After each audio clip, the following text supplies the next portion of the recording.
Buenas noches con todos ustedes, nuestros seguidores de todas las conferencias mensuales que brindamos. La Asociación Peruana de Alzheimer es una entidad sin fines de lucro integrada por voluntarios. Mi nombre es Sonia Vela Álvarez y yo soy en esta oportunidad la presidenta de la Asociación de Alzheimer. APEAD está integrada junto con Alzheimer Disease International, que es la entidad a nivel mundial que tiene más de 100 países integrados. Y también pertenecemos a Alzheimer Iberoamérica, integrada por 21 países en Iberoamérica, incluyendo a España. La misión y metas de la Asociación Peruana de Alzheimer es concientizar a la comunidad en general sobre diversos aspectos de la enfermedad de Alzheimer, su desarrollo y tratamiento, orientar, brindar información, realizar evaluaciones de la memoria, organizar talleres de memoria y establecer grupos de apoyo a familiares y cuidadores. Especial atención a todos los desarrollos disponibles con que se cuenta a la fecha en el mundo para diagnosticar y tratar las demencias. También damos soporte y promoción de la investigación científica sobre la enfermedad y su prevención, tratamiento, cuidado a las personas que padecen y también formación de cuidadores. Teniendo en cuenta que una de las principales causas de estrés para los familiares de personas con Alzheimer es la falta de información, APEAD enfoca gran parte de sus actividades en difundir, dar asesoría a los familiares y cuidadores. Hacemos conferencias relacionadas con demencias brindadas por profesionales de prestigio en su especialidad y que generosamente comparten conocimiento. Para ellos va siempre nuestro agradecimiento, así como a los laboratorios Vago por facilitarnos su plataforma virtual. La Asociación Peruana de Alzheimer no tiene un local propio hasta este momento, no tenemos un local, pero la Municipalidad de Miraflores nos ha brindado un espacio 2 días de la semana en una de sus casas del adulto mayor, que es la Casa Tobar. La Casa Tobar está ubicada en la calle Manuel Tobar, 255, Miraflores. Y ahí estamos solamente los martes y miércoles de 10 a 1 de la tarde. Los días martes hacemos despistaje de problemas de memoria y talleres de estimulación cognitiva. Los días miércoles, información, asesoría y grupos de apoyo presenciales. Así que los esperamos en cualquiera de esos lapsos de tiempo, que con mucho gusto los vamos a atender. En esta oportunidad tenemos el honor de recibir para la conferencia virtual al doctor Francisco Parodi con el tema Conceptos para la toma de decisiones en personas que viven con demencia. ¿Sí? El doctor Francisco Parodi es geriatra, especialista en geriatría y director del Centro de Investigación del Envejecimiento, CIEM. Esto es en la Universidad San Martín de Porres. Él es presidente de la Academia Latinoamericana de Medicina del Adulto Mayor. Ahí tienen su correo. Y bueno, entonces estamos muy agradecidos y muy reconocidos que el doctor nos esté acompañando en esta oportunidad. Y antes que empiece su tema, conceptos para la toma de decisiones en personas que viven con demencia, les vamos a decir algunos puntos. Si ustedes desean hacer preguntas durante la exposición, los participantes pueden hacerlas usando el chat que está ahí en sus pantallas y seleccionar el icono de chat en el menú de la parte inferior. Las preguntas serán respondidas al final de la presentación. O en todo caso, el doctor mismo le va a invitar a que pregunten si se diera el caso. Entonces los dejamos con el doctor Francisco Parodi. Muy buenas noches a todos. Muchísimas gracias por, por la invitación. La verdad es que el honor es mío, ¿no? Es para mí un gusto, un placer compartir con ustedes una vez más. Eh, eh, Conozco de la acción tan importante que tiene APEAT y de los ponentes tan prestigiosos y renombrados, ¿no? Con tanto conocimiento que ustedes han tenido en estas reuniones, con excepción de uno que está hablando en este momento. Entonces, la verdad es que yo aprendo mucho con ustedes y he tenido dificultades en elegir el tema porque ustedes saben mucho de esto, así que vamos a tratar de, yo voy a plantear algunos conceptos y he tenido ahí a bien plantear algunas preguntas, pero al final seguro que ustedes me ayudarán, estarán en desacuerdo y haremos una reflexión socrática del tema, ¿no? Bueno, este es mi correo y este es la web y pues pueden escanear aquí, me encuentran en las redes para conversar y compartir esto, ¿no? A ver, ¿quién sabe qué significa esto? Yo estoy leyendo el chat, ¿ah? ¿Alguien sabe qué significa esta parte? La ex señorita no ha decidido qué hacer.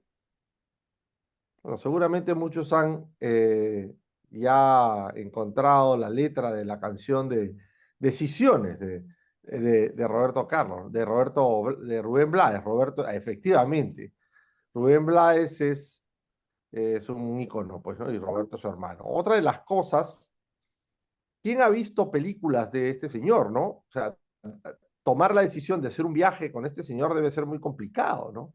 Y todo se trata de decisiones. Todos sus viajes son bastante difíciles, ¿no? Entonces, todos tenemos que tomar decisiones habitualmente y, y una de las cosas que tiene que hacer un cuidador o incluso una persona que está diagnosticada con demencia es tomar una decisión. Y en esta situación de encierro que a veces nosotros nos podemos sentir, incluso los médicos tenemos que tomar decisiones, eh, tratamos de crear un plan, ¿no? ¿Y qué hacer para poder salir de este encierro? El problema suele ser que a veces uno traza un plan para una decisión, cree que la ha hecho bien y termina debajo de un silo. Entonces uno no termina logrando su objetivo. Entonces en esta ponencia vamos a tratar de, ante una pregunta o una decisión, saber qué hacer, saber cómo hacerlo, tener confianza de que la decisión que uno está tomando puede ser la mejor posible y, por supuesto, saber si es que existe evidencia, cosas publicadas, una evidencia científica de que esta metodología que yo uso para tomar una decisión o de la decisión es la mejor posible, ¿no? O sea, siempre una decisión, sobre todo de salud, tiene que ir de la mano con si es que esto es seguro, es efectivo y si tiene evidencia y publicaciones. Entonces, acá les voy a preguntar a ustedes que son cuidadores o familiares de cuidadores, ¿qué tanta, incluso que sean los que no sean familiares de cuidadores, qué tanta confianza tienen ustedes de poder evitar que las dolencias debido a su propia enfermedad o condición de salud o de la persona que cuidan interfieran con las cosas que ustedes realmente quieren hacer? Desde nada confianza hasta mucha confianza. ¿Qué tan confiados se sientan ustedes de poder evitar que las dolencias frustren lo que ustedes quieren ser y hacer y consideran valiosos en la vida? Esto se llama autoconfianza, autoeficacia para poder tomar una decisión y a veces, y suele no ser fácil, ¿no? Entonces, uno de los primeros conceptos habituales o fundamentales, mejor dicho, para tomar una decisión depende del rol en que yo estoy ejerciendo, ¿no? Si yo soy un cuidador, me centro en mis procesos de cuidado, si yo soy médico, en mi acción como médico, pero ambas, cualquiera de las cosas, tienen que llevar una frase delante, ¿no? Nada sobre mí sin mí. Eso significa, perdón, esto significa que la persona que estamos tratando es un punto fundamental. La persona que estamos cuidando es el punto fundamental y su opinión es muy importante, incluso en personas que están diagnosticadas con demencia. O sea que la opinión de las personas, sus prioridades, sus voluntades son muy importantes en la medida que éstas puedan ser lógicas, por supuesto, y estén en capacidad de hacerlo. Todo esto se basa en derechos humanos, por supuesto, ¿no? Los derechos humanos son para todos los humanos, no para ciertos humanos, enfermos, sanos y todos. O sea que todos tenemos un derecho a la información clara y veraz. Punto fundamental. En cuanto a ya temas que tengan que ver con la justicia, tenemos derecho a tener acceso a servicios y recursos adecuados para que estos satisfagan nuestras necesidades, expectativas y valores. Esto tiene que ver con lograr, ojalá lo más pronto posible, tener un servicio de salud, un servicio social, un servicio comunitario o regional que realmente responda a nuestras necesidades, ¿no? Todavía muchos de los servicios de salud de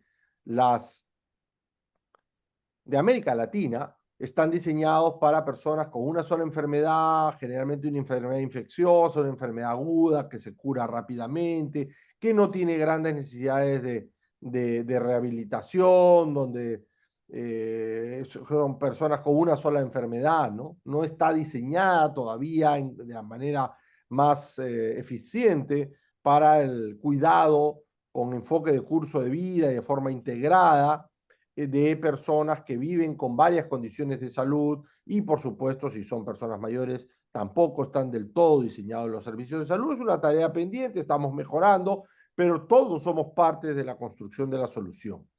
Y también tiene que ver la ética, ¿no? Que es la autonomía, es decir, que ¿qué es la autonomía? El derecho a la persona a poder seguir decidiendo el mayor tiempo posible por uno mismo y expresar sus necesidades, ¿no? Esto en las personas con demencia se va perdiendo en el tiempo, pero en la primera etapa se puede, cuando no están en fase Alzheimer, por ejemplo, hay gente que tiene Alzheimer, pero todavía no está en fase de demencia, no es fase Alzheimer, es fase de demencia, cuando hay un diagnóstico precoz, ahora con biomarcadores y esas cosas, e incluso cuando hay gente que está con demencia leve o con demencia mínima también, para una clasificación un poco más antigua, uno puede expresar sus voluntades. Y con estas tres cosas que le digo, viene la primera pregunta, ¿no?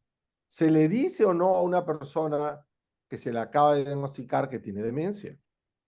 Si el diagnóstico es precoz, como todos queremos, por supuesto que hay que comunicar. Hay que decir para que esta persona, primero porque tiene derecho a saber lo que tiene, ¿no? Nada sobre mí sin mí. Segundo, porque va a tener la oportunidad de tomar algunas decisiones al inicio de la enfermedad que vamos a ver, que son importantes, y para justamente poder ayudar a la misma familia y ayudar a su propio cuidado después. Otro de los principios éticos fundamentales para la toma de decisiones tiene que ver con la beneficencia, es decir, lo que me va a hacer bien. Esto le va a hacer bien. Y el otro es la no maleficencia, es decir, nada que haga daño, y tiene que ver con lo que yo les hablaba de la seguridad, ¿no? Primero, no hacer daño. A veces, en medicina, e incluso para los médicos, y le pasa también a los cuidadores que están sobrecargados, que piensan más en tener siempre a la persona al costado, el médico a no perder su paciente, que sobrepasamos la línea de lo que está indicado en la medicina y de la ética y hacemos incluso procedimientos fútiles, es decir, que no van a llevar a mejorar la calidad de vida ni la función de esa persona, sino en algunos casos prolongar una agonía. Y lo vamos a ir desmenuzando, ¿no? con sobrecarga de medicinas, y si es, ¿qué voy a lograr? ¿No? ¿Qué voy a lograr del punto de vista funcional? En personas mayores y en personas con demencia, esta es la gran pregunta y lo que vamos a ver después. Otra de las cosas fundamentales es mejorar en todos, servidores de salud, cuidadores, la forma de comunicarse, ¿no? A veces una palabra que dé paz vale 1000 palabras que son inútiles, y en esto los médicos, los profesionales de salud, tenemos que entrenarnos. Hay protocolos como dar malas noticias, ¿no? Por este artículo, pues, 9 cosas que nunca deberías decirle a un familiar de un paciente con enfermedad de Alzheimer. Ahora, en la palabra nunca en medicina siempre es falsa, ¿no? Cuando te dicen siempre y nunca, porque se individualiza cada caso. Entonces, esa es una de las cosas. Por ejemplo, ¿qué cosa es un lenguaje positivo? Vamos a poner en una pareja, ¿no? Mira, cuando tú me dices esto y tú me lo dices porque eres así, eres mala, me gritas, y cómo es posible que me digas eso, tú no piensas en mí, que nos... Eso ya genera adversidad, genera bronca. En cambio, dice, por ejemplo, tú cuando yo escucho, a ver, si tú me dices, cuando yo escucho una palabra tuya de esta manera, yo siento, entonces ya no es la persona que te hace daño, ¿no? Yo siento a veces que me siento menos, me siento con tristeza. Entonces uno comienza a sentir, a expresar más en forma de uno mismo, y entonces eso mejora la comunicación en lugar de buscar la bronca, ¿no? Otra de las cosas es saber escuchar y qué no escuchar. La vecina que le dice, acabo de tener un caso de una persona que tiene su mamita ya con un estado de estadio de demencia, en estadio terminal, muy avanzado, y la vecina le ha dicho que le han puesto unos parches y que el otro le dijeron que no sé cuántos, y entonces uno tiene que saber qué escuchar y cómo escuchar. No que si le pongo la vacuna que le hace daño, que la mata, que le da... Hay que saber dónde y cómo escuchar. Y por supuesto, y eso tiene que ver con las redes y con los WhatsApps y con todo lo que corre, ¿no? Uno tiene que saber elegir, y eso es toda una charla nueva, la información de dónde viene, ¿no? Por eso, APEAD, por ejemplo, es una fuente certificada de pares, de cuidadores, que puede ser una buena fuente de información después de algunos sitios donde usted pueda tener evidencia de que eso funciona, ¿no? Realmente noticias de revistas científicas que a veces no son tan fáciles de interpretar, pero una organización como APEAD le puede dar el dato traducido, ¿no? Este es un estudio bien simpático, porque este es un estudio que usa una tecnología, entre los autores hay un geriatra que es Rafael Samper, él es colombiano, es un excelentísimo geriatra, trabaja en Estados Unidos, investigador, es miembro de la academia también, puedo decir que es amigo nuestro. Y este estudio es simpático porque usa una metodología que se llama My Health Priorities, y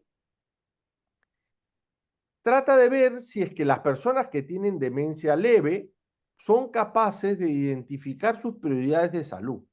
Y encontraron que las personas que tienen demencia leve, siguiendo esta metodología, son capaces, no solamente son capaces de identificar sus prioridades de salud y lo que les importa, sino que además sorprenden a los cuidadores y a los médicos de esta capacidad de hacerlo, ¿no? Y con decisiones que son completamente pertinentes respecto a su cuidado, ¿no? Entonces, ¿de qué se trata este My Health Priorities? De buscar las prioridades de salud en diferentes ámbitos y dominios, como conectar con la familia, como esto es válido para cualquier persona que vive con una condición crónica de salud y que tiene que ir a su médico, y sirve no solo para los que tienen Alzheimer. Entonces, conectar con las personas, disfrutar de la vida en cuanto a productividad, recreación o aprendizaje, gestionar la salud, y esto tiene que ver con los síntomas, los fármacos que le gusta o no le gusta, que puede tomar, que le cae mal, lograr calidad de vida y funcionar lo máximo. Entonces, este es el aspecto, pero la técnica en sí es en esta web, y, y puede hacerlo la misma persona o lo puede hacer ayudado de un cuidador, ¿no? Y entonces puede ir registrando sus preguntas. Entonces, esta metodología lo lleva al cuidador o a la persona que tiene la enfermedad, a que identifica lo que es más importante para uno primero. Y después, entre las cosas más importantes, lo hace definir la meta de salud que puede lograr, es decir, una meta real, alcanzable, pues no va a decir, mira, yo quiero lograr correr 30 vueltas al estadio, pues no, y no tengo piernas, no puedo, pues no, tendré que hacerlo en una silla especial, alguna cosa, pero o sea, ayuda a definir una meta real y alcanzable. Después, una vez que escogió esta meta real alcanzable, hace un inventario de los síntomas y problemas de salud que limitan su vida y alcanzar esta meta. Y después de los tratamientos que uno tiene y de los medicamentos que uno hace y los análisis que uno hace, qué cosa es fácil de cumplir y qué cosa no es fácil de cumplir, y ajusta estos tratamientos y los orienta a su real meta de los tratamientos que uno tiene actualmente. Y después, en todas estas metas y problemas que uno tiene con sus tratamientos, con sus síntomas y cosas, los centra en una cosa. Al final uno obtiene un resumen, esta hoja que se puede imprimir, y se la lleva a su médico y le dice, mira, los síntomas que a mí, mi objetivo más importante de salud es este. La actividad que más me importa es esta. Los síntomas que más me molestan son estos. Las tareas que son complicadas para mí, estas. Los medicamentos que son fáciles. Lo que me cuesta más difícil a mí cumplir con la terapia. Y los medicamentos que son más difíciles. Y lo que yo quisiera concentrarme en poder lograr hasta la próxima cita es tal cosa. Esto es una tarea que puede hacer y puede servir incluso en personas que tienen demencia. Ahora, ¿cuál es el criterio fundamental para tomar una decisión desde el punto de vista médico y un poco también a los cuidadores, ¿no? Con una persona. Y como ven aquí en la diapositiva, no es todo para todos, ¿no? Es decir, aquí se entalla el cuidado, ¿no? Y la selección del usuario correcto da la eficiencia de las intervenciones. Entonces, ustedes saben que hay diferentes tipos de personas con demencia. Puede ser una persona que tiene demencia, que está robusta todavía, que tiene Alzheimer y está robusto todavía. Hay gente que entra a fase de demencia, hay gente que ya tiene demencia leve y es algo funcional, hasta la parte de dependencia y terminalidad. Entonces, según estas capacidades y funcionamientos y niveles de dependencia, se toman las decisiones. Por ejemplo, en el caso, lo mismo es en personas con demencia, pero este es un caso de personas con diabetes, pero para que vean cómo se mezcla el manejo de una enfermedad con otra. Es decir, la persona que yo cuido tiene demencia, pero además tiene diabetes, tiene hipertensión, tiene artrosis, y el médico de varias cosas se olvida de que la persona tiene demencia. Para que vean un ejemplo. En personas mayores con diabetes, si la persona está robusta, tiene una meta de glucosa y unas intervenciones específicas. Pero si la persona ya tiene deterioro cognitivo leve o moderado, tiene otra meta y otras intervenciones. Si la persona ya tiene una enfermedad, un deterioro cognitivo grave, moderado, muy avanzado, con limitada expectativa de vida activa, uno se libera de la dependencia de los valores de glucosa, por ejemplo, ¿no? Libere mejor más dulcecito que, que mi gato, no sé por qué está, pero en fin. Mi gato está llorando, no sé por qué, pero ya era porque quiero participar en la charla con ustedes, que yo soy su cuidador. Entonces, igual las decisiones no son las decisiones no son iguales en ningún momento, en diferentes momentos de estadio de la enfermedad. En el momento inicial, por ejemplo, ya habíamos visto el saber o no mi diagnóstico, para tener la posibilidad de hacer un testamento vital, que en el Perú todavía no es posible desde el punto de vista legal, y que la mejor opción es hacer unas voluntades anticipadas, alguna cosa en el notario, y después tomar una decisión respecto a una delegación legal, ¿no? De momento que yo ya no pueda tomar mis decisiones, quién es la persona que yo voy a confiar para que tome decisiones por mí, y en el testamento vital decidir cómo quiero que me pongan una sonda nasogástrica, que me intuben, que me pongan los últimos antibióticos cuando estoy totalmente dependiente. O sea, hay ahí una serie de cosas que contribuyen al cuidado y la toma de decisiones liberan un poco al cuidador y, por supuesto, nos ayuda a todos para hacerlo mejor. En la parte intermedia tiene que ver con eh, la adaptación de los cuidados, ¿no? ¿Voy a vivir sigo viviendo en mi domicilio o vivo en una residencia? Oye, ¿cómo cambio mi rutina diaria? ¿Lo llevo de viaje o no lo llevo de viaje? ¿Lo saco a pasear o no lo saco a pasear? ¿Cuáles son los síntomas? ¿Qué le doy para su nutrición? ¿Qué es lo mejor para nutrirlo? Me han dicho que esto, me han dicho que lo otro, me han dicho que comer hormigas es bueno, que comer abejas es bueno. La seguridad del hogar, cómo voy adaptando, si vivo acá o no. Y por supuesto, al final, en el momento avanzado, sobre intervenciones invasivas que prolongan la vida y no la calidad, o el uso de cuidados paliativos, cuándo empezar, acceso a un servicio o cuidados de final de vida. Son las decisiones que ustedes todos los días toman y estas se pueden poner en dos categorías, ¿no? En el marco legal, como veíamos en las voluntades anticipadas, el poder notarial, por eso que en el diagnóstico inicial, cuando es temprano el diagnóstico, la asesoría y tardío también, ¿no? Porque al final hay problemas en la familia y los hijos se pelean y la persona es dependiente, entonces ahí hay que pedirle al juez que nos ayude. Y desde el punto de vista sanitario, tenemos como herramientas las guías clínicas, las recomendaciones de lo que ya está escrito generalmente fuera de nuestro país, en Latinoamérica, hay algunas cosas en el Perú, un comité de ética hospitalario en otros países ya de América Latina, cuando hay que tomar decisiones, lo intubo o no lo intubo y esas cosas, el comité de ética, si la persona no ha dejado un documento, el comité de ética analiza el caso por encima incluso de las decisiones de la familia, ¿no? Escalas de valoración de dependencia y herramientas para toma de decisiones que vamos a discutir después. Y entre estas herramientas, por ejemplo, existen algunas técnicas de resolución de problemas, alguna técnica de toma de decisiones y alguna técnica de planes de acción que yo voy a querer compartir con ustedes. ¿Cómo es la de resolución de problemas?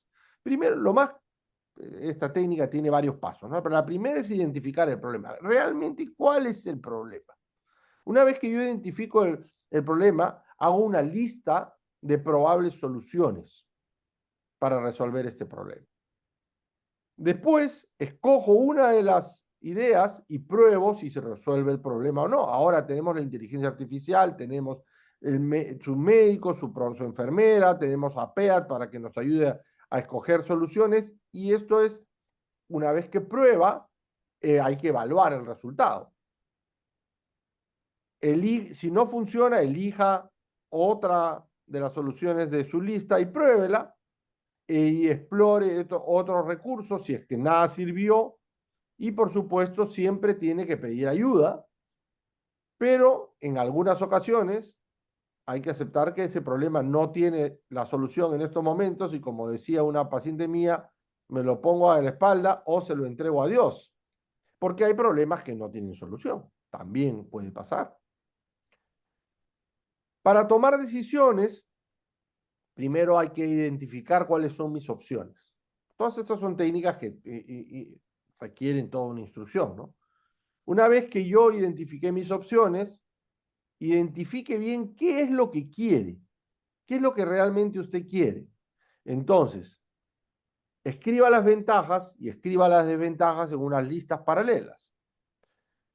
Después le puede dar a cada ventaja un puntaje y a cada desventaja un puntaje y suma. Y al final escucha su voz interior. Por ejemplo, tomar una decisión. Debo regresar a vivir a mi tierra, ¿no? Soy de Lima y o estoy vivo afuera, estoy en Estados Unidos y debo regresar o no a vivir a mi país, o tengo que mudarme con mis padres. Esto es una de las cosas. Entonces pone las ventajas aquí a un lado, como ven ustedes acá, y le da puntajes de 0 a 5 según la importancia, y por último, las desventajas. Pero al final, si así el puntaje sea positivo para un lado, usted confirma con su conciencia, nuevamente el tercer ojo, ¿no? Para tomar una decisión. Estas son técnicas que hay que practicar. ¿Cómo hacer un plan de acción? Es decir, yo ya tomé una decisión y quiero hacer algo. ¿Qué quiero hacer? Quiero empezar a hacer ejercicio. ¿Qué ejercicio? ¿Qué ejercicio quieres hacer? Quiero caminar. ¿Cuánto vas a caminar? Yo voy a caminar 1 hora todos los días. ¿Así? ¿Todos los días 1 hora? ¿Cuándo? A las 6 de la mañana. A las 6 de la mañana, 1 hora todos los días. ¿Y con qué frecuencia? Todos los días. Ah, bueno, ¿y qué grado de seguridad tienes que vas a lograr eso? De caminar todos los días 1 hora a las 6 de la mañana. No, de 0 a 10, la verdad que 2. Ah, no, empieza de nuevo. ¿Qué quieres hacer? Caminar. Muy bien. ¿Cuánto vas a caminar? Yo creo que voy a empezar con 10 minutos. Ok. ¿Cuándo? Voy a empezar con 10 minutos dentro de mi casa antes del almuerzo. Ok. ¿Con qué frecuencia? No lo voy a hacer todos los días. Lo voy a hacer lunes, miércoles y viernes. Ah, ok. ¿Qué grado de seguridad tienes que lo vas a lograr? No, con esto sí, grado de seguridad 10 o 9 que la cumplo. Esta sí la cumplo. Entonces, ese es un plan viable. Y al mes, a la semana, vuelve a revaluar su plan. También hay herramientas que utiliza el poder de la mente, que son herramientas de relajación, que tiene que ver con el manejo de los síntomas. Esta se la voy a dejar para después. Y va una primera pregunta, que tiene que ver con una de las preguntas más complicadas que uno tiene que hacerse, ¿no? Sobre decidir o no la colocación de una sonda nasogástrica de una tercera persona, que es la persona que yo cuido. ¿Le pongo una sonda nasogástrica para que siga viviendo una gastrostomía? Y esto depende mucho del nivel del deterioro mental y depende mucho si la colocación de la sonda es temporal, la puedo quitar. Es decir, es que está con una infección y yo sé que después de quitar la sonda va a estar mejor, va a volver a comer. En estas circunstancias, las sondas tienen sus indicaciones. Pero en personas que tienen un estado avanzado de demencia, todas las guías, y ustedes están leyéndolas acá, no recomiendan, con un nivel de evidencia máximo, colocación de tubos de alimentación artificial, porque no ganamos ni en calidad de vida, ni en confort, ni en satisfacción. Tampoco se elimina el riesgo de aspiración en personas que tienen demencia avanzada o en estadio terminal. Y a veces uno, como médico y también como cuidador, pues se pasa, ¿no? Suele pasar mucho en algunos centros de atención de agudos, en clínicas, en hospitales, y para darle de alta le meten el tubo a la persona con que tiene una demencia terminal y la mandan a la casa, ¿no? Y uno como cuidador, como hijo, como esposo, como padre, con la mejor intención posible, o perdón, como esposo, como a su padre o a su madre, y con querer tener a la persona, y si el médico se lo dice, no póngale un tubo, ¿no? Que se va a morir, ¿cómo se va a morir de hambre de cualquier otra cosa? Traigo acá algunos ejemplos. Por ejemplo, esta es una paciente mía, una señora que yo conocí cuando caminaba y conversaba. Su hija, no me cabe duda que la adoraba y la cuidaba muchísimo. En algún momento dejé verla y hasta que me llegó una tarjeta de Feliz Navidad, ¿no? Entonces, claro, aquí de hecho se ve el amor de la hija y el desconocimiento del profesional que la veía en ese momento bueno, hizo vivir a esta señora en estas condiciones, ¿no? Que ya no está indicado no sé tampoco las condiciones en que le pusieron la sonda, la verdad, pero en un estadio terminal esto es lo que recomiendan las cosas, ¿no? Esta es otra de las preguntas. ¿Es mejor amarrarlo cuando se pone inquieto? Lo amarro para protegerlo. Esto que ustedes ven en algunas casas y casas familiares y en residencias geriátricas, incluso en los hospitales, ¿no? Y si no, es que no se arranca todo.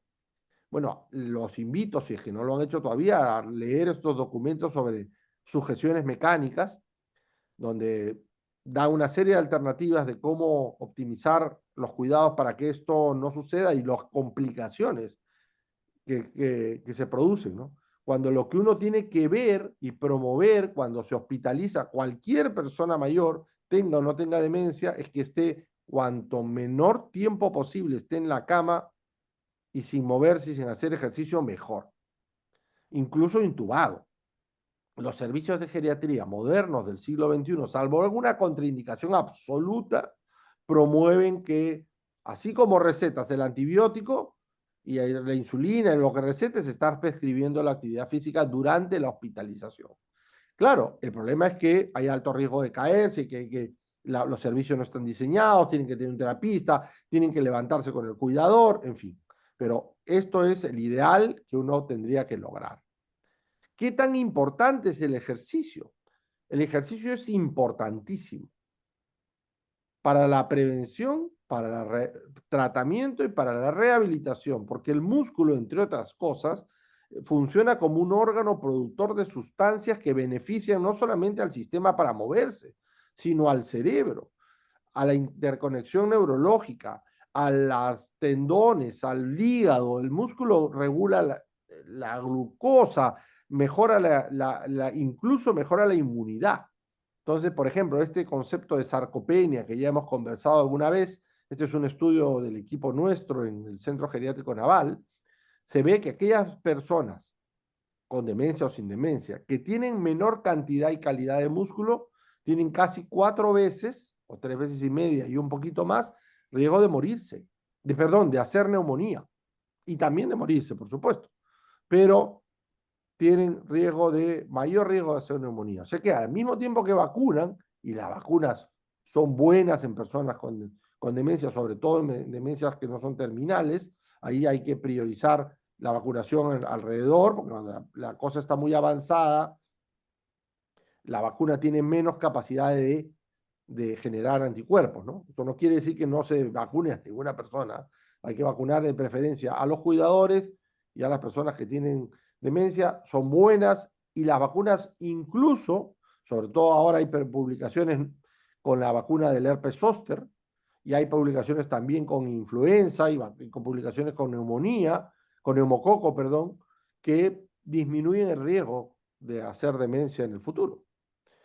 Y para que vean ustedes cómo las diferentes características del músculo, como la fuerza, la potencia, que es velocidad más fuerza, la resistencia de poder seguir moviéndose, está relacionado con diferentes efectos secundarios o efectos adversos de las personas mayores, incluso las que tienen caída, ¿no? Entonces, si usted que está cuidando a una persona con demencia tiene miedo de que se caiga, que pierda habilidades para hacer sus cosas, que se fatigue, que aumente sus demandas de cuidado, preocúpese porque tenga buena cantidad y calidad de músculo en la medida de lo posible, y esto lo puede usted medir con el perímetro de la pantorrilla, y nosotros hemos hecho muchos estudios como esto, la velocidad de la marcha, el perímetro de pantorrilla nos predice y nos protege de perder cantidad y calidad de músculo, nos mide cómo va la cantidad y calidad de músculo. Tenemos otro estudio que no lo he puesto acá, como las personas que tienen velocidad de marcha baja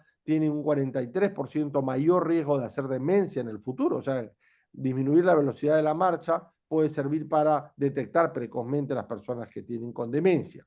¿Cómo busco la sarcopenia? Preguntando, ya no solo midiendo la velocidad de la marcha. Oye, ¿tú puedes cargar 4.5 kilos?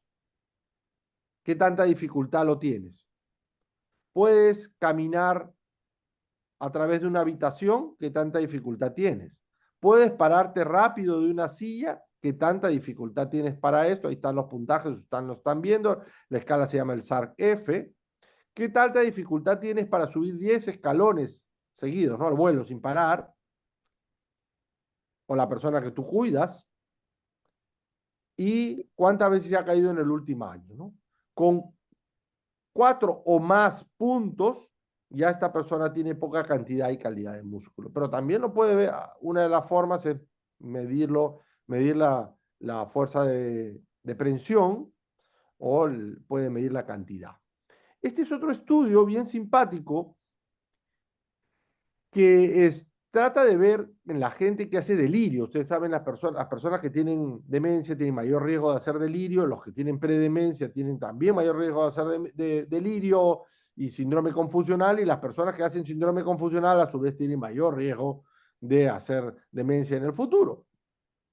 Y este estudio lo que mide es cómo el hacer ejercicio durante una hospitalización o un problema agudo, incluso este no fue en casa, pero este fue en personas hospitalizadas, haciendo un programa de ejercicios y movilizándolo, disminuyeron por varios mecanismos que no vamos a explicar ahora, pero entre ellos está el flujo cerebral y la inflamación general del cuerpo, el riesgo y los días de delirio, ¿no?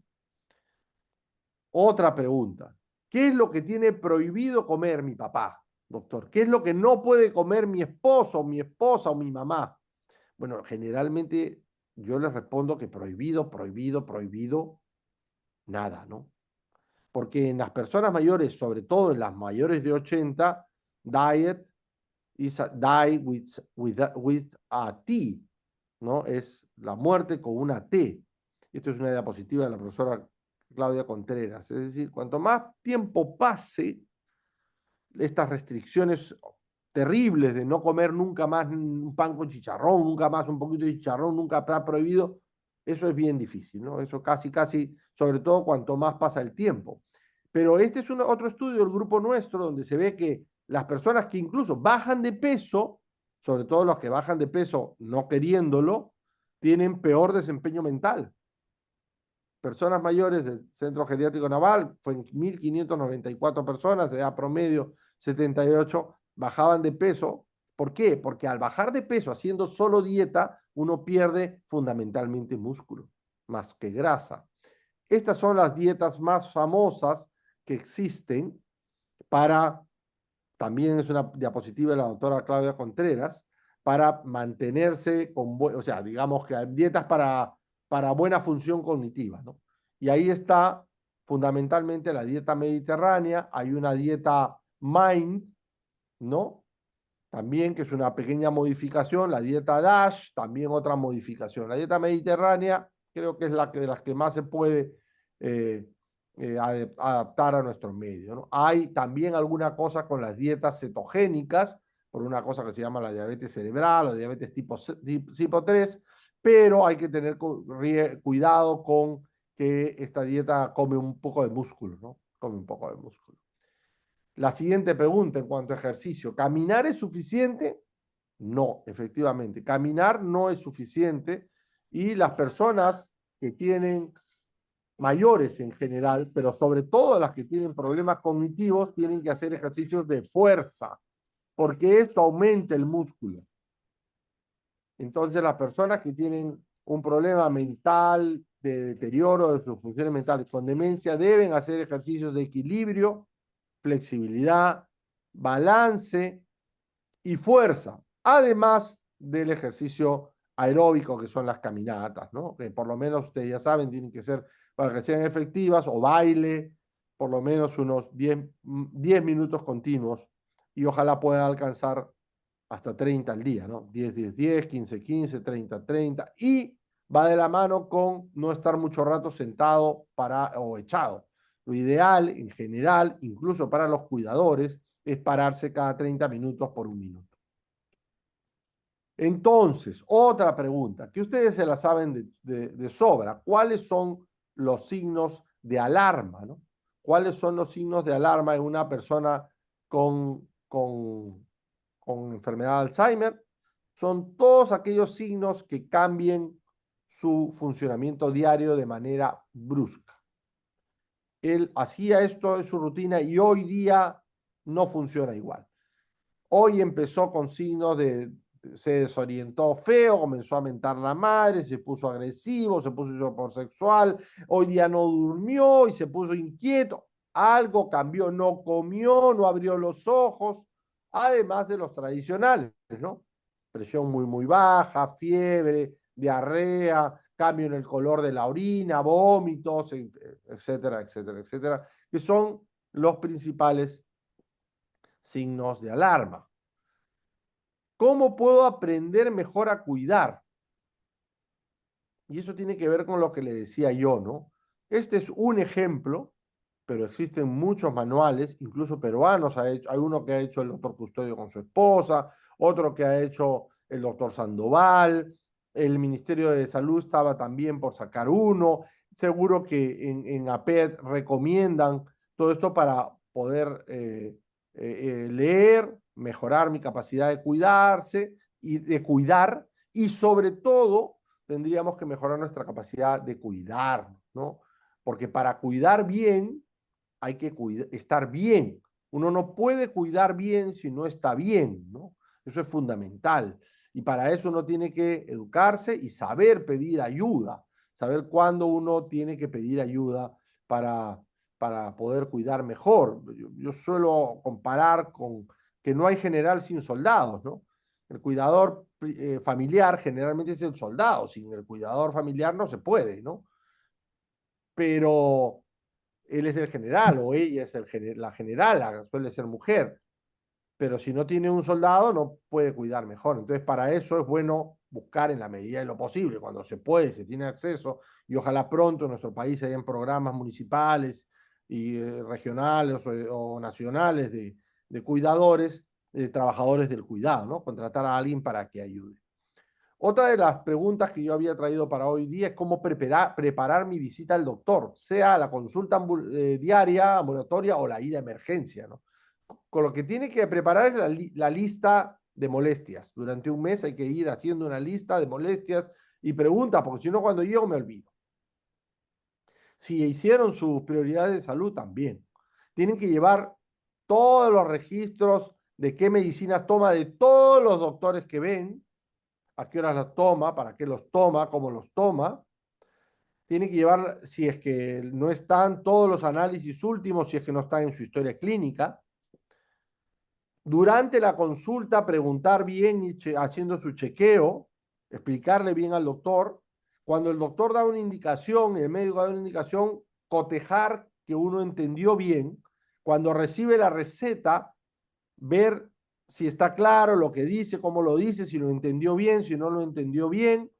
Y después, idealmente, una persona mayor debe ir mejor acompañada al doctor, y si va con demencia, después llegar y traducirlo. A veces eso lo hacen con una enfermera o ustedes mismos en varios, traducirlo a su rutina diaria, ¿no? Porque el médico pone cada 8 horas, cada 12 horas, ¿no? Entonces, si usted tiene una duda, oye, esta pastilla se puede mezclar con esta, se puede con alimentos, ¿no? Todo eso tiene que antes de ir a la consulta, antes de salir de la consulta, tenerlo en cuenta. Esto también tiene para toda una charla, ¿no? Cuando decidí a mi papá y a mi mamá, a mi pareja, enviarlo a una residencia, a una casa de reposo, como se dice mal en el Perú. Bueno, cuando no lo puedo cuidar y cuando allá va a estar mejor. Cuando yo puedo producir más o cuando él lo decidió así, ¿no? Mi mamá decidió que cuando estuvo muy mal le llevaran al hogar tal cosa. Eso también puede tomar la decisión, hacer cuánto. O sea, eso es una opción. Ahora, claro, entre poder, hay gente que quiere tomar un taxi, pues, remis de los últimos y solo te alcanza para el mototaxi. Eso es lo que pasa en nuestra realidad. Por eso es que los programas de cuidados de largo plazo deberían mejorar. ¿Cómo elegir una residencia? Bueno, hay algunos criterios, ¿no? El principal es que no esté lejos de la casa en la medida de lo posible, que tenga un buen sistema de evacuación ante una emergencia, si es que se decide la evacuación. Es ideal que la residencia tenga cámaras para que usted pueda ver cómo está su familiar. Es ideal que cuando usted entre a ver a la residencia no vea gente amarrada, que tenga facilidades en cuanto a barreras arquitectónicas, un ascensor, tengan pasamanos, que esté hecha específicamente para eso o muy bien adaptada y adecuada, que por supuesto tenga un geriatra idealmente, un grupo de enfermeras, ojalá tenga la posibilidad de tener accesos a terapias y si es que la persona ya está en un estadio muy avanzado o terminal de su enfermedad, tener constancia de que en determinados casos se va a hacer solo cuidados paliativos de final de vida y que se harían en todo caso en la casa, ¿no? Pero esta casa que uno elige para incluso cuidados paliativos tiene que tener posibilidades de darle todos los cuidados que esto implica, incluso oxígeno y estas cosas, ¿no? Y esta creo que puede ser una de las últimas preguntas, ¿no? ¿Cómo elegir mejor al próximo presidente o congresista? No me voy a meter en política, pero usted, yo, mi mamá, mis tíos, que son mayores, tendrían que buscar que la persona que usted va a elegir hable de lo que a usted le importe. Y esto tiene que tener de todas maneras en su discurso y en su propuesta algo relacionado con mejorar los cuidados de largo plazo. Mejorar los cuidados de largo plazo significa mejorar los servicios de salud, los servicios sociales, mejorar la capacidad, el soporte a los cuidadores. El cuidador y la familia tiene que saber encontrar los recursos, las prestaciones sociales, es decir, tengo o no tengo derecho a pensión 65, en mi municipio hay un programa de comida a domicilio, cómo llego, quién llego, cuál es el teléfono. Por ejemplo, ahora mi mamá tiene que firmar un documento para vender una casa. No sabían ni daban datos bien de dónde estaba el local del centro comunitario de salud mental, que es más barato para que le hagan su certificado de salud mental en que pueda firmar o no. Asesoría legal para personas que cuidan con demencia o gente que ya tiene demencia, está en estadio leve. Todos esos recursos deben estar bien identificados, ¿no? Y sobre todo cuidados integrados, es decir, que pases de los diferentes niveles de cuidado, de la casa a la unidad de rehabilitación, si se hospitaliza por una cosa, que pueda gestionar bien la salida hacia la casa o hacia el nivel que le corresponda o la llegada de emergencia, ¿no? Con todos los datos, ¿no? Y acá tienen pues un assisting living que todavía no hay en el Perú, las residencias, los cuidados de hospitales de día o centros de día, en casa. Todo esto tiene que ver con los cuidados eh, de largo plazo. Esto es una de las cosas que no debe faltar de ninguna manera en las plataformas y en los planes de las próximas elecciones. Y sobre todo esta frase, ¿no? Si uno quiere más intervenciones basadas en evidencia, necesitamos más evidencia de nuestras intervenciones. Cada uno de ustedes busca, hace y desarrolla soluciones, ¿no? Hay que ver que lo que uno está haciendo no se pierda.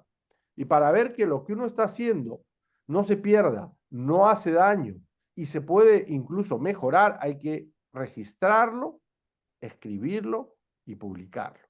Y eso tiene que buscar alianza con centros de investigación, como puede ser la Universidad San Martín de Porres, tienen también a una gran investigadora como asesora, que es la doctora Mariela Guerra, el doctor Custodio, para ir creando todas estas cosas que yo les cuento y que ustedes hacen incluso como cosas que más sirven o menos sirven. Se puede hacer investigaciones de focus group, investigaciones cualitativas, y ver cómo buscar la mejor forma de responder a todas estas preguntas que usted hacen y se hacen con frecuencia, ¿no? Al final, tomar una decisión implica a veces, muchas veces, tareas que necesitan un cambio de comportamiento, ¿no? Y este cambio de comportamiento del mismo cuidador implica saber qué, saber cómo y saber que puede y tener confianza de que lo puede hacer. Pero por supuesto, cuando uno quiere hacer algo, tiene que saber que es realista y factible. Yo creo que con esto voy a parar acá para que ustedes me ayuden a seguir me ayuden a seguir tomando las decisiones y ver alguna pregunta. No sé si es que hay alguna pregunta de las personas que tan gentilmente han estado escuchando.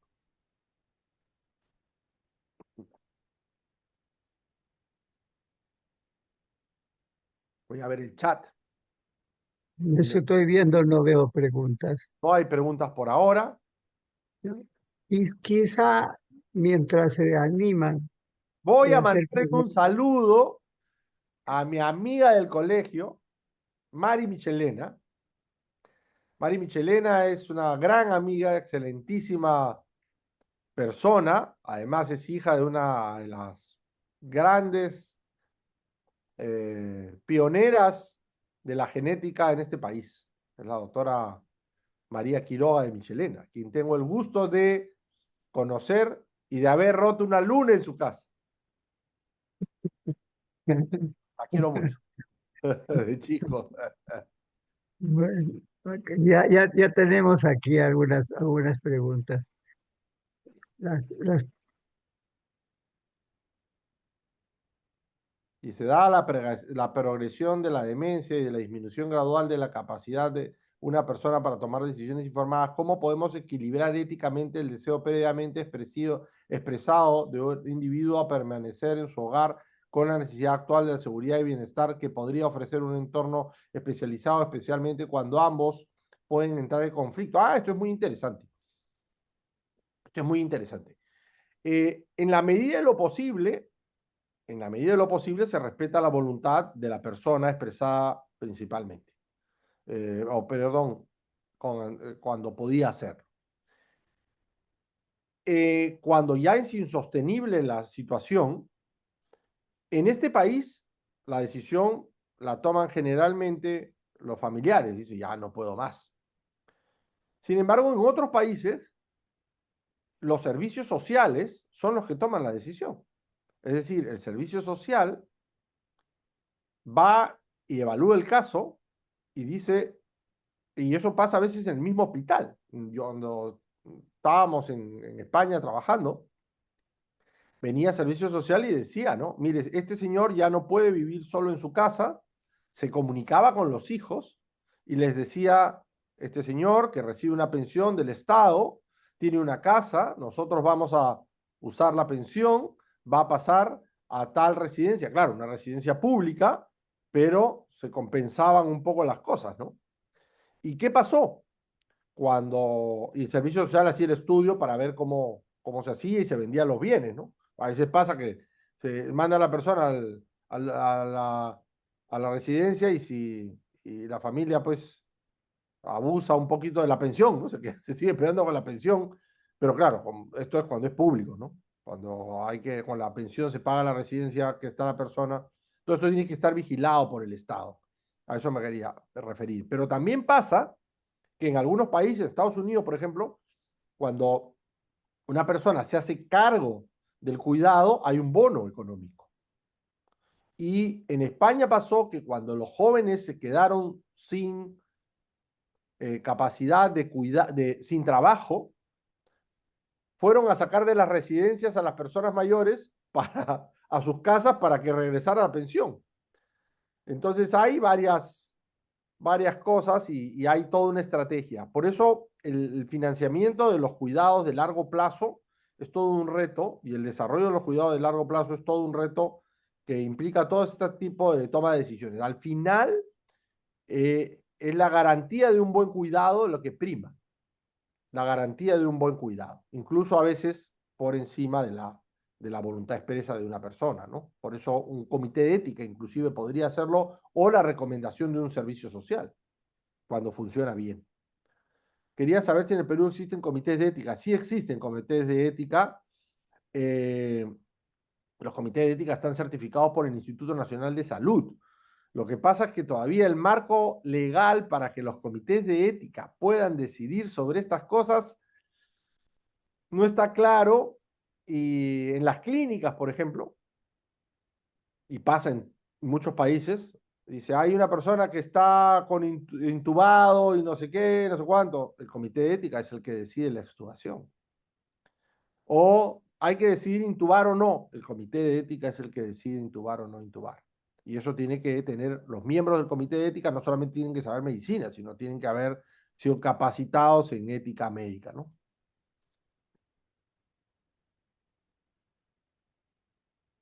Ah, hay un par de cositas que me aprovecho que hay un vacío ahí. Am, Al comienzo de la enfermedad, cuando la persona recién empieza a perder conceptos, es importante que se dediquen a ver la parte legal.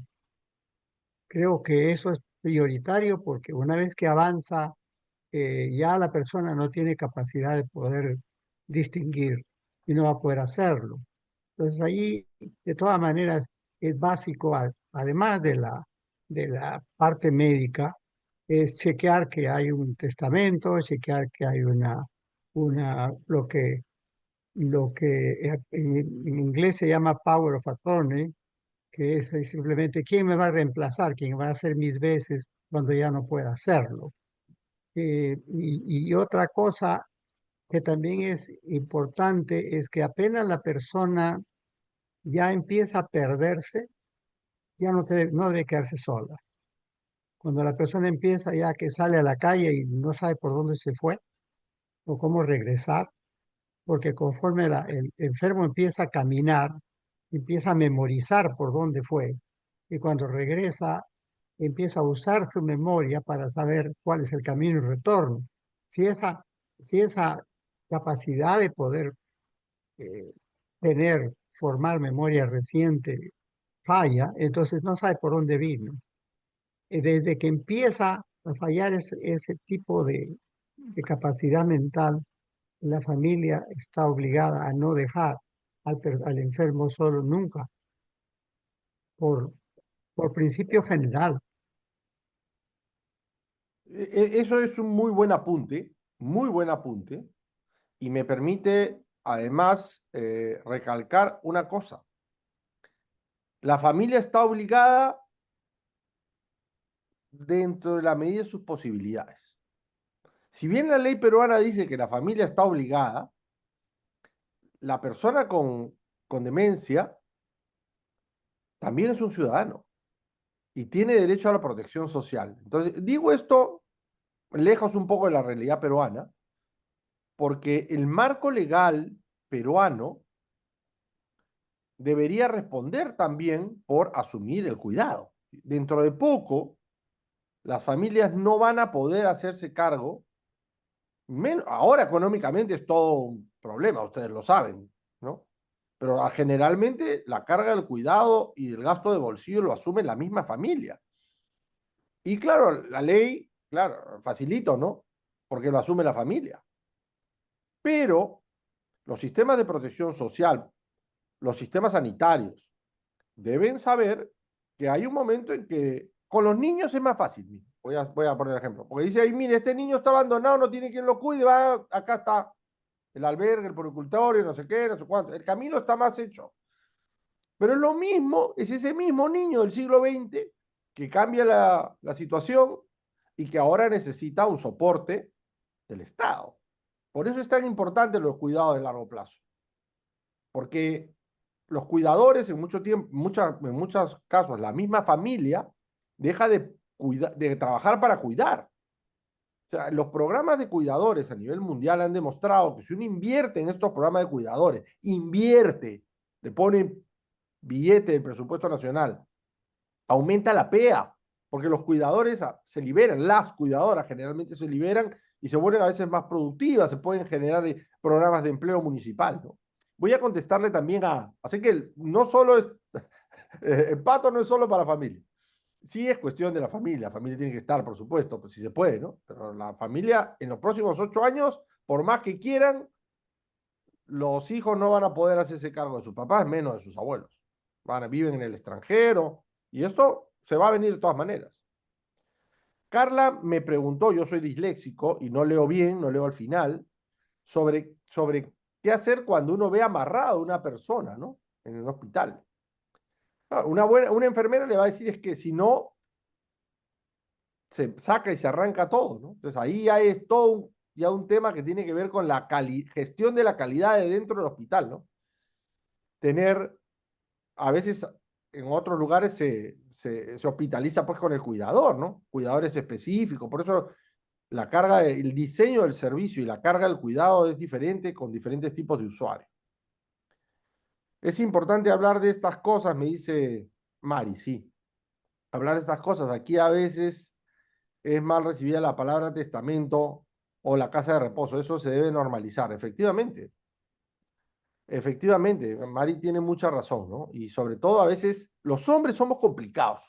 Voy a poner en primera persona, porque los hombres somos complicados, porque los hombres somos más facilistas, ¿no? Sobre todo si estás trabajando, estás en el extranjero. No, haz esto, hay que. Mi mamá dice que yo soy un hay que. Hay que. Pero quien está ahí dando la vuelta, levantando, que si grita, que si esto, que si toma la carga del cuidador, incluso familiar, a pesar de tener ayuda, es complicado en la familia. No puedo salir de viaje, si salgo de viaje, si como respiro, si se pone mal, tomo la decisión. Y por último, vienen los hijos hombres, que estamos a veces fuera, y venimos a dar órdenes, y ¿por qué no haces esto? ¿Por qué no haces el otro? No, esto sí, esto no. Entonces, estas cosas son mejor hablarlas frío, en frío. Esa es la recomendación, ¿no? Estas cosas hay que hablarlas en frío, antes que pasen, porque en ese momento la carga emocional es muy difícil, ¿no? En un momento de crisis, pues uno se raya.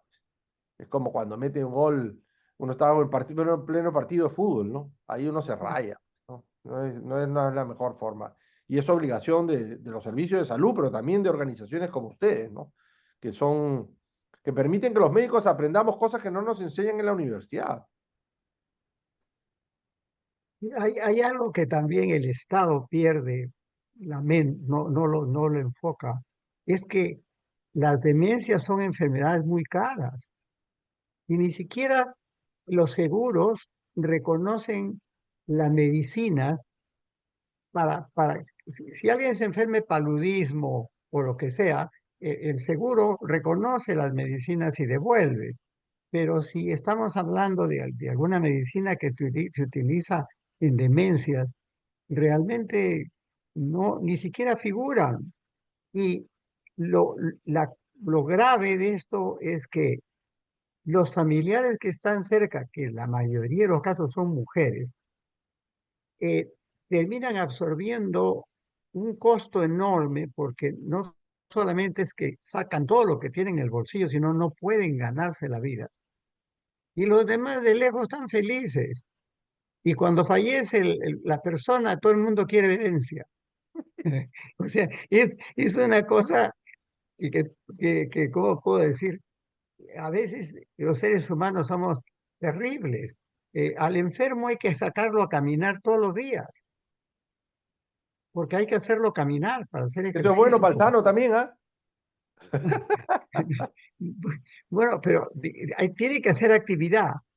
Y le pregunta a uno, a un familiar, bueno, ¿tú qué reclamas? En los 10 años que estuvo enfermo la persona, ¿alguna vez viniste a sacarlo a caminar? Y lo más común es que la persona que más reclame es la que menos hizo o la que menos apoyó. Y eso de alguna manera deberíamos, claro, se sale un poco de la parte médica, pero pensar en conjunto y un poco, eh, quizá a través de instituciones del Estado, normalizar algo, Sí, eso porque es está suelto. fundamental, ¿no? No, no solamente, y no está tan lejos de la parte médica, porque esta carga que usted muy bien describe, don Víctor, impacta en la salud del cuidador y en la calidad de los cuidados.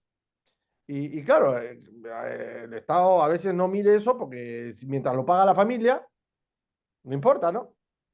Mientras lo paga la familia, pero por eso le digo, ahí están los grandes retos. Por eso la creación de un sistema de cuidados de largo plazo es una de las prioridades de la década de envejecimiento de 2020 a 2030.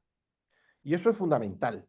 Y lo que usted decía de los medicamentos, eso es una cosa de principios del siglo XX, que decían que en una línea puedes dividir en un ser humano entre lo mental y lo físico. Yo, en este momento de mi vida, no puedo dividir entre lo mental y lo físico. Es más, la misma causa que, por ejemplo, es la grasa, la aterosclerosis, la hipertensión, y se tapa una arteria en el corazón, todo eso sí lo cubre el seguro. Todos los medicamentos que producen obstrucciones y mal funcionamiento del corazón, sí lo cubre el seguro. Hasta te opera el corazón, las arterias, te pone marcapaso, todo. Pero si eso ocurre una cuarta más arriba, los Ujú. síntomas mentales, que son por las mismas causas, no las cubre. Eso ya no es solo desconocimiento, sino, no voy a decir una palabra mala, sino eso ya, viveza, vamos a decir, viveza, ¿no? Me Eh, pregunta Luz Mujica, ¿no cree que es crucial recordar para proteger la autonomía del paciente, de la persona, ¿no? A ver, ¿no cree que es crucial recordar que las voluntades anticipadas existen para proteger, por supuesto? Aunque la familia tenga las mejores intenciones, su rol es de apoyo y representación de la persona cuando pierde su capacidad, no de anular su decisión ya tomada. Sí, por supuesto. El respeto por la dignidad y las decisiones previas de la persona es el pilar. Sí, por supuesto. Estoy completamente de acuerdo con lo muy bien precisado por Luz Mujica. Y acá dice Nieves Berrocal, mi madre sufre de demencia, pero camina mucho, no es por el medicamento, no es por medicamento, toma quetiapina. Bueno, no entiendo bien, pero hay un síntoma es un síntoma conductual. Ustedes saben que los síntomas de personas que tienen demencia pueden ser pues de las funciones mentales cerebrales, ¿no? Me acuerdo la memoria, no digo las palabras, problemas de lenguaje, no sé cómo usar el control remoto, problemas o cómo vestirme, ¿no? O como pensamiento abstracto, en fin. Pero hay un grupo de síntomas que tienen que ver con la conducta. Y estos son los síntomas de alucinaciones, ver cosas que no existen, me hacen daño, me roban, me quitan, me ponen. Y otro grupo es hay una cosa que se llama deambulación aberrante. Se para, camina, se mueve. Va de un sitio a otro, guarda un cajón, camina de un lado a otro. Entonces eso cansa mucho también. Entonces hay intervenciones no farmacológicas para eso y hay también intervenciones farmacológicas para que la deambulación aberrante se module, porque claro, tampoco la voy a tener planchada, que no camina, ¿no? Hay que aprovechar todas esas cosas. El medicamento que te apina es un buen medicamento, tiene efectos secundarios, pero eso es como el anteojo, como el audífono, como el pañal, o como el Viagra, o como el bastón. Es mejor no necesitarlo, pero cuando uno lo necesita, hay que usarlo, para eso está. Entonces, la quetiapina cumple, entre otros antipsicóticos atípicos, cumple un rol y hay que darlo en la menor dosis posible para mantener a la persona fácil de cuidar y con la mejor movilidad y participación posible. Esa sería la indicación, ¿no? Para que no se haga daño también.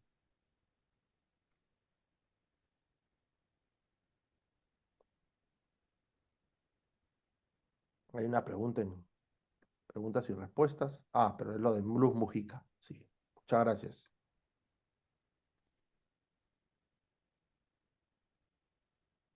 Bueno, te dejo la palabra a Víctor si es que quieren agregar algo.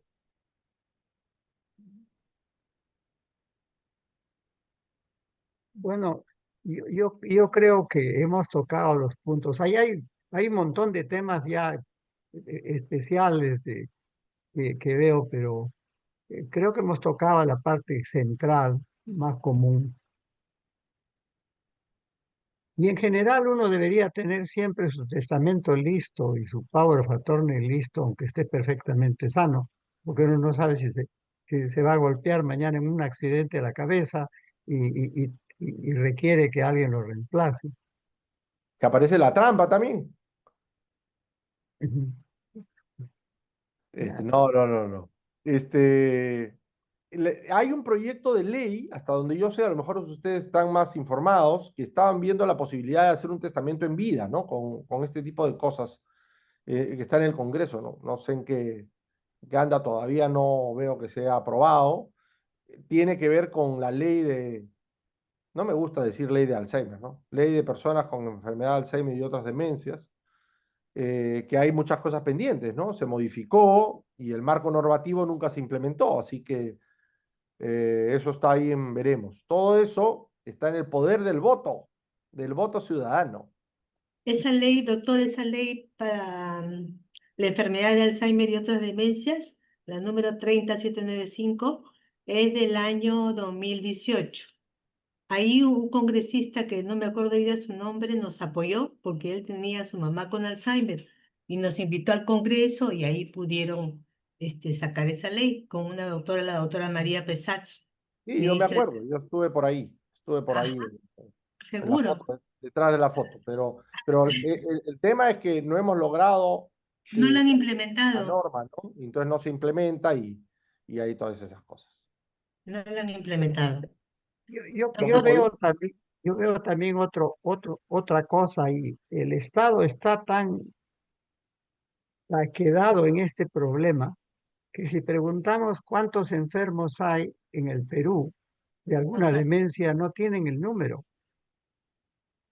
Tienen un aproximado, decir, bueno, hay tantas personas que son mayores de 80 y el porcentaje debe ser tal, luego tiene que ser 230.000, ¿no? y en Eh, eh, en los estudios está entre 7 y 10%, ¿no? Claro, ahora, la demencia es mucho más frecuente en zonas de poca educación, que tienen generalmente más necesidades económicas y de todo, y también es mucho más frecuente en zonas que tienen mayor esperanza de vida, ¿no? O sea que también, y eso es que la gente que, hay distritos como el Callao, por ejemplo, Callao, Surco, que tienen una esperanza de vida mucho más alta que el promedio nacional. Si nos vamos a la selva, la esperanza de vida en la selva en general es mucho menor, menor riesgo de que presenten estos problemas, sin embargo, el nivel educativo todavía tiene mucho por mejorarse, ¿no? Así que, pero si nosotros, por eso le puse la pregunta de por quién votar en las próximas elecciones, pero yo les aseguro que el que no tiene demencia tiene un familiar con demencia. Y está en el poder del voto levantar este tipo de cosas, o sea, tomar una decisión, incluso para el que no tiene demencia ni va a tener demencia, saber qué cosa vamos a hacer en el momento que no podamos cuidarnos a nosotros mismos. Y eso nos va a pasar a la mayoría de peruanos. Es decir, el peruano promedio ha aumentado su esperanza de vida, pero los últimos 10 años son de discapacidad y de mala salud. Y vamos a necesitar quien nos cuide, tengamos o no tengamos demencia. Ojalá el día de momento que tengamos necesidad de que alguien nos cuide, podamos seguir tomando nuestras decisiones y haciendo las cosas que consideramos valiosas en ese momento. Pero esto es fundamental y tenemos el poder del voto en nuestras manos, ¿no? No hay que votar por un tupper, pues. Sí, hay otra cosa que creo que nos hemos descuidado y es enseñar en los colegios. Es un problema que se viene en todas las familias, no es solamente cosa que ocurre en otras partes y que la actividad mental que haga la persona es como la actividad física para el físico-culturista. Entonces, tiene que saber que una persona que es musculosa de cerebro va a tener más capacidad para poder eh, soportar ataques al cerebro. Así es, así es. Eso Entonces, se llama llenar los bolsillos de capacidad para que cuando venga la época de gastar, tenga más reservas. la reserva cognitiva es básica, pero nadie le enseña al estudiante de colegio. Entonces, creo que debe meterse también desde ese momento, porque uno nunca debe dejar de aprender toda su vida. No hay que ya yo me jubilé o ya estoy trabajando, que me interesa, ¿no? Y tiene que seguir usando igual que come, igual que camina, tiene que aprender algo nuevo todos los días. Si no, su cerebro se va a oxidar. Entonces, ese concepto, unido, por supuesto, a que las gracias, a cosas que la gente se la toma de manera graciosa, de fumar, de tomar, esas cosas, y también le va a afectar al cerebro. Aquellos que fuman un poquito de drogas y estas cosas, les mata el cerebro y no se dan cuenta.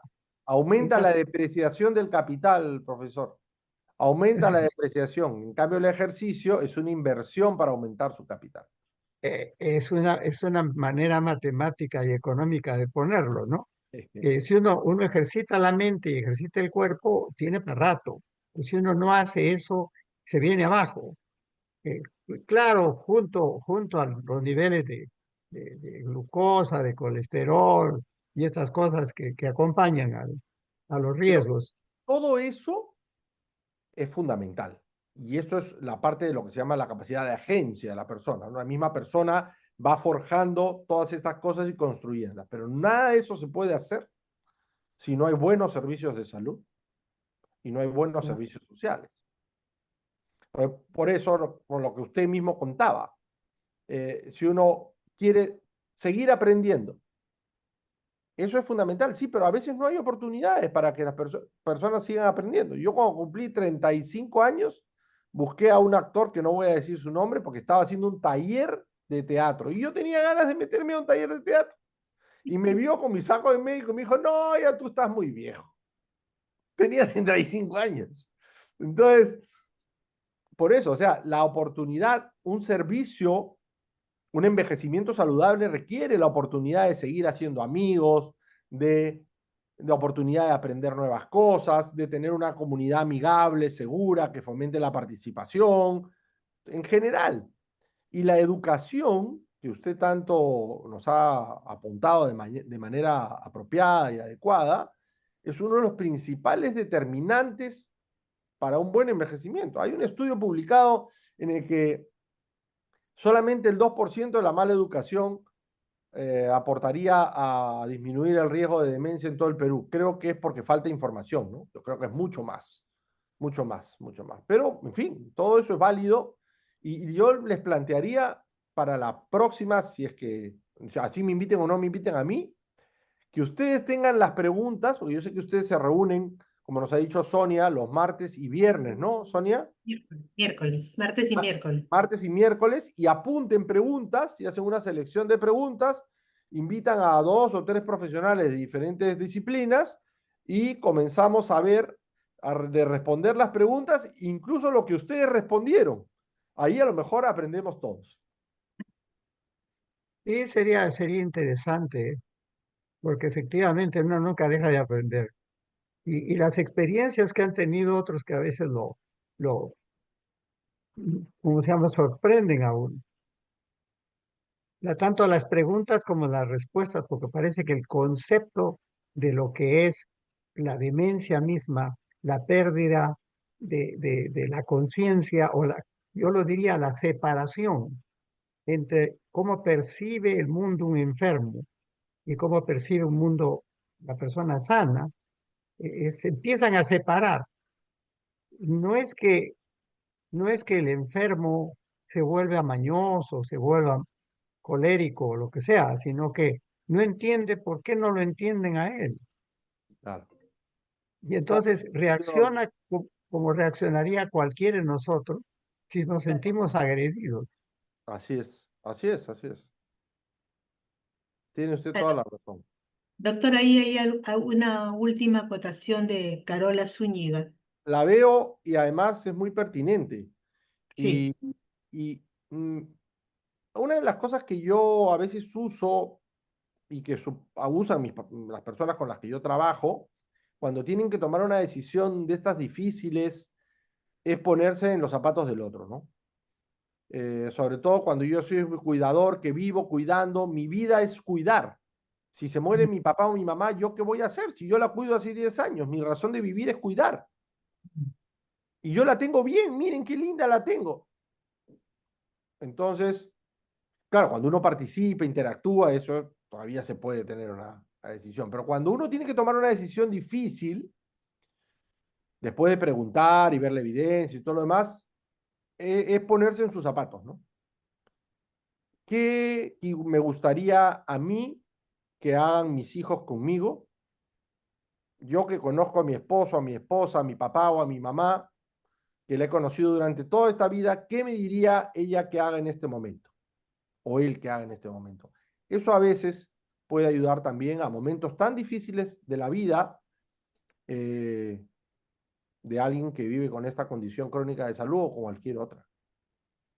pero perdón, doctora, a veces no es solamente el cuidador principal quien tiene que tomar la decisión, aunque así lo debiera ser, porque ahí sí los demás familiares o hermanos intervienen, opinan, no, a mí no me parece, pero si ellos no están viviendo el día a día con su papá o su mamá, no tendrían derecho a opinar, pero a veces hay mucho conflicto familiar. Es verdad. Por eso muchas de las cosas que ya hemos dicho, las voluntades, pero además es importante que se hagan reuniones familiares, ¿no? Que se Sí. tenga claro que toda la familia tenga cómo es la situación, a qué va. Y el médico en general que atiende a una persona con este tipo de enfermedades, incluso cualquier enfermedad con potencial llegada a terminalidad, tiene que ponerse en todas las situaciones y hablar con la familia y fomentar este tipo de discusiones antes que lleguen, ¿no? Antes que lleguen, antes Sí. que lleguen. Y eso implica una preparación. Hay un protocolo para acercarse y saber decir las cosas, hay que investigar el terreno, cómo uno está, prepararse por una situación, porque ahí salen pues todos los diablos, los demonios y las frustraciones de toda la vida, ¿no? Así Mm. como hay alguien que era pegalón o pegalona y después cuando se vuelve dependiente se invierte en los papeles queriendo o sin querer, o las discusiones que uno tuvo y después se siente medio frustrado porque no le pedí perdón, cualquier cosa que pero antes que se mueva, en fin, ahí no es fácil tampoco, ¿ah? Porque es fácil contarlo, y yo vengo acá, meto un floro y listo, ¿no? No es así, no es así. Eso es una chamba y no solo de un médico, ¿no? La enfermera, la psicóloga, el asistente social, son fundamentales, ¿no? Fundamentales. Claro. Bueno, Ya doctor, tenemos, nosotros, Víctor y yo somos personas voluntarias de APEAD que hemos tenido a un familiar bajo cuidado. Y la asociación tiene 25 años, yo tengo acá 25 años también. Y con mucho gusto yo sigo, permanezco, aunque mi mamá ya esté en el cielo, yo permanezco acá, porque es muy gratificante ayudar a los familiares que tienen muchas preguntas, muchas angustias. Es muy gratificante ayudarlos y apoyarlos y sobre todo con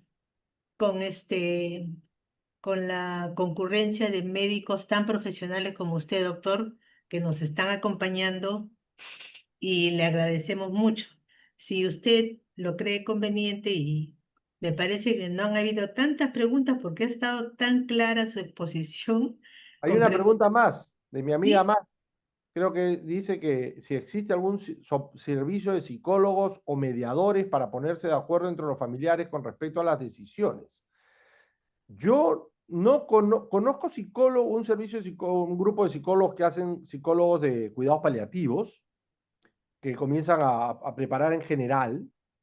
En el Hospital Naval, donde yo trabajé, como parte del equipo de cuidado, había un psicólogo y la asistente social que acompañaba a este tipo de decisiones, pero no sé si APEAD conoce, esto creo que es fundamental, ¿no? Lo que Mari plantea, y le voy a reclamar que no me haya invitado a una peña, la última vez nos fuimos a una peña a bailar, como corresponde, música peruana.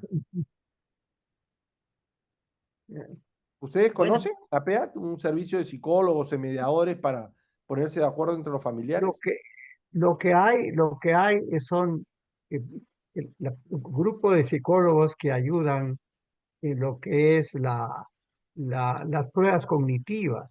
Claro, para el diagnóstico, ¿no? Pero a veces en Claro, situación y, y, conflictiva y, familiar, el y juez, ¿no? los que, Al final el y los juez. que se, en los centros de salud mental comunitaria debe haber, porque hay consultorios de psicología, pero es un psicólogo, no hay grupos de Habría que psicólogos. ver, eso es un buen estudio, ¿ah? Eso es un buen estudio de investigación y un buen business.